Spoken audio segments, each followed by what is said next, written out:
நம்ம மதுரையிலேருந்து தேனி போகிற வழியில் இருக்கிற செக்கானோனியில் கவர்மெண்ட் ஆஸ்பத்திரிக்கு எதிர்த்தாப்புல தாங்க நம்ம ரோகி ஸ்டிக்கர் அமைஞ்சிருக்கு. நம்ம கடைக்கு உசிலம்பட்டி பக்கத்தில் இருக்கிற சிந்துப்பட்டியிலேருந்து சில பசங்க வந்திருந்தாங்க.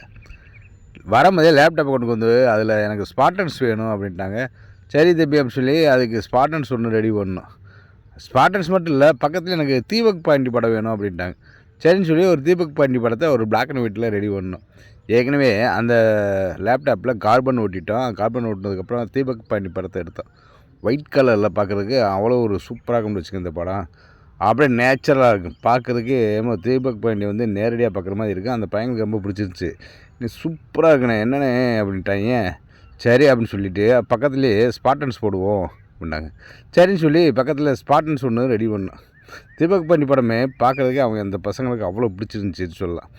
பக்கத்தில் ஸ்பார்டன்ஸ் படத்தை ஒட்ட ஆரம்பித்தோம். என்ன ஸ்பார்டன்ஸு அப்படின்னா அந்த பையன் சொன்னாங்க, ஏண்ணே இந்த பக்கமும் ஒரு வீரன் அந்த பக்கமும் ஒரு வீரனே சூப்பராக இருக்குண்ணே அப்படின்ட்டாங்க. சரிப்பா அப்படின்னு சொல்லிவிட்டு அந்த பசங்களுக்காகவே 2 படத்தையும் செம்மையாக விட்டுருந்தான். சரின்னு சொல்லி என்றும் அண்ணன் வழின்னு சொல்லி டயலாக்கும் போட்டுட்டாங்க. இந்த மாதிரி வீடியோக்களை பார்க்க நம்ம சேனலை ஃபாலோ பண்ணுங்கள்.